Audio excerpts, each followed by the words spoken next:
Okay, this is part 2 of Alice's birth story. This is the part where we were at the hospital.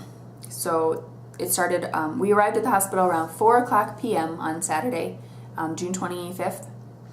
And at that point, I believe I had been in labor about 36 hours, something like that. But like I had said, really up until this point, things were really manageable. So when I got to the hospital, I just used the regular entrance, regular elevator and everything, walked up to the labor and delivery unit and told the woman at the desk that I was meeting our midwife and asked if she was there yet. And the woman said, you're meeting her for like a tour? And I said, no, I'm going to have a baby now. So, like I said, things were pretty good. I think we could have stayed at home a little bit longer, but I'm fine with the way things went. So, when we got to the hospital, our midwife met us right there and got me straight into a room. I didn't have to go through triage or being checked by anybody else.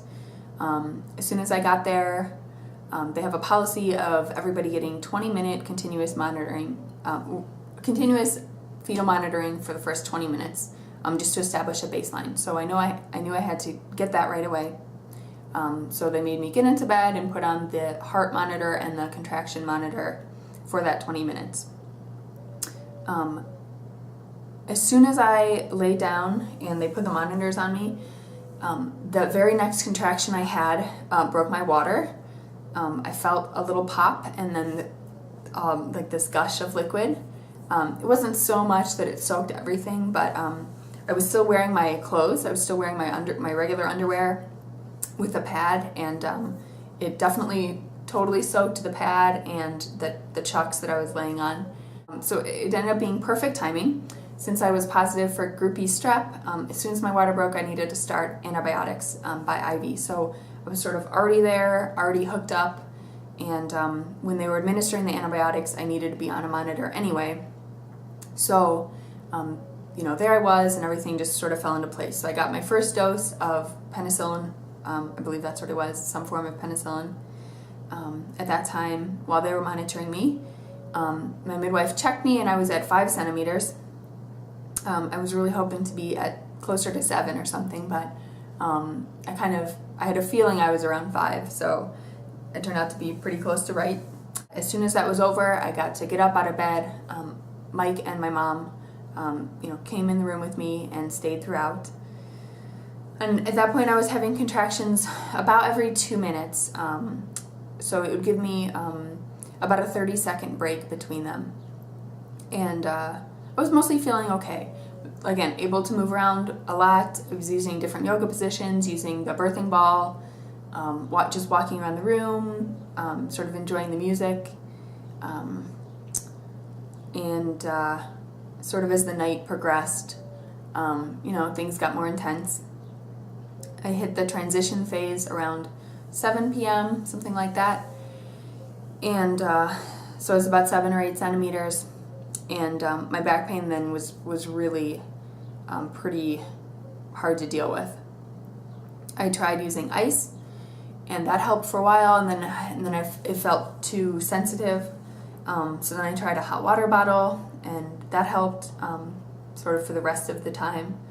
I was using a lot of massage. Mike and my mom were massaging my back, and they were using the sort of pressure that they put on the top of your hips to sort of open your pelvis like a clothespin. I'm not sure really how to explain it, but if you press right on the top of your hip bones, it's supposed to open the bottom. And I found that really helpful. So it's using that a lot. I was feeling a whole lot more tired by this point. And things were just increasing in intensity. At this point, I really sort of tuned out everything that was going on in the room. Mike asked me at one point if the music was okay, and I didn't even realize the music was still on. I had a few moments of the rest of the course of the night where I remember sort of tuning in and hearing like mellow music, and that helped me for a few moments at a time. But in general, I was really sort of in my own world. I was being offered water every so often, and somebody grabbed one of the cups off the tray and offered it to me, and I drank it, and it took me like several minutes to realize, I was like, something is weird about that water. And it took me a while to figure out that it was Sprite, like someone had grabbed the wrong cup. But I was just like so focused on what was going on physically that I just really wasn't processing other information. So around that time again, I got a second dose of antibiotics. I was required to have 2 doses, and then additional doses 4 hours after that. I'm thinking about posting, I do have a video clip taken right around this time. I had no idea Mike was filming, but it's, I think it's pretty much a clip of one whole contraction right around this time that I'm thinking of posting, just in case people will find it helpful, just to sort of see what the transition phase was like for me. It was something I was concerned about based on other people's experiences. So yeah, I think I'm gonna post that as a separate video, so we'll see. I was complete at 10 centimeters by around 10:30 p.m.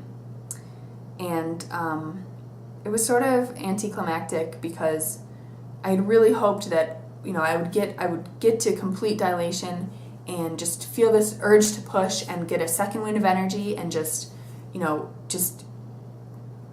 deliver the baby right away, and it would be this really like blissful thing.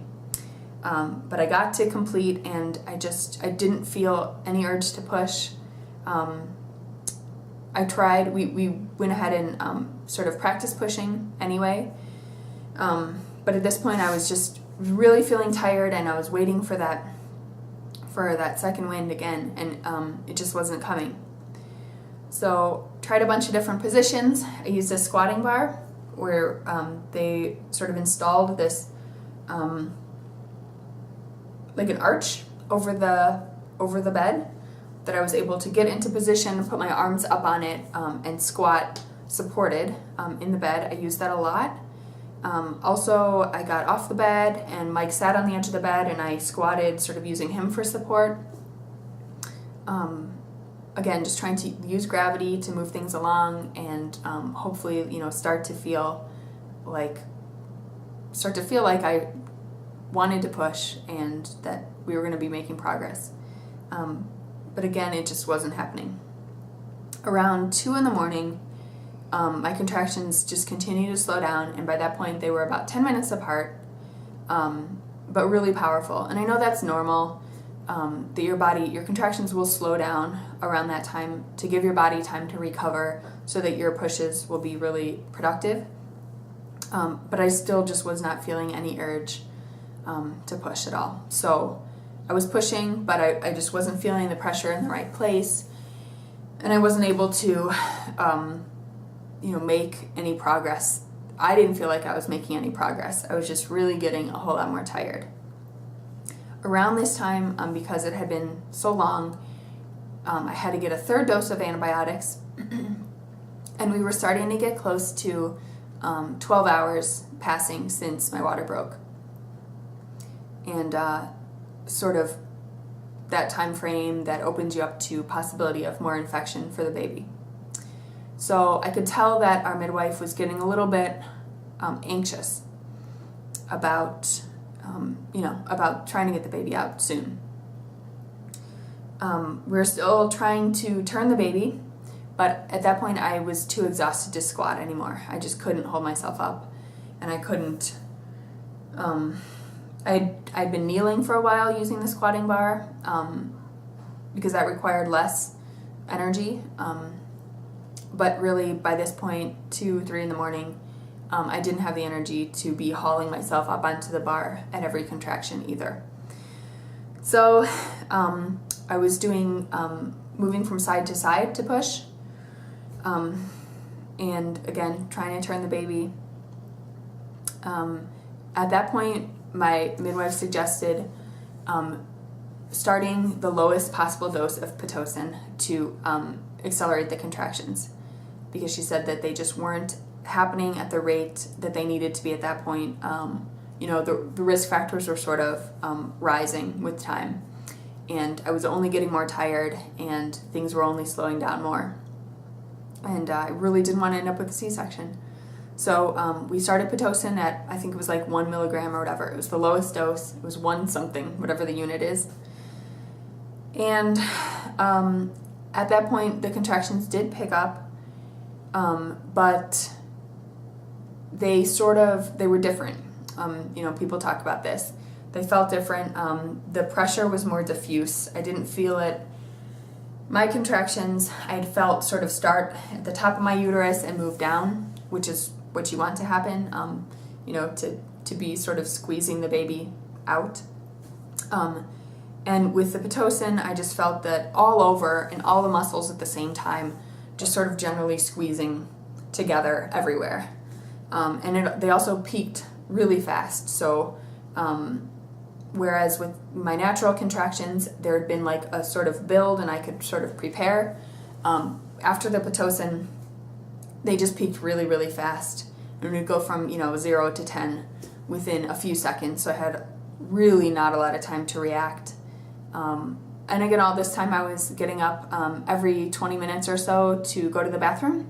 I wanted to make sure my bladder was empty so that I wasn't tensing muscles anywhere, and I could just, have everything sort of open and relaxed muscle-wise.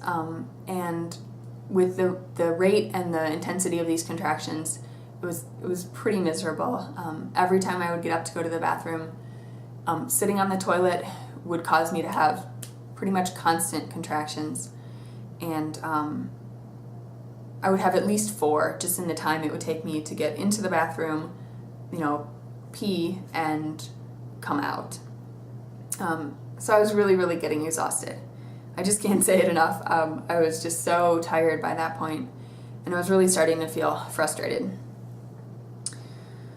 So around 3 in the morning, the head started to be visible.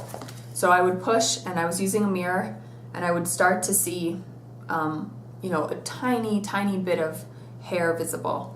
But then when I would stop pushing, it would recede, which is okay, again, except for the fact that sort of the clock was ticking on the baby like losing fluid and being, possibly being exposed to the group B strep and stuff.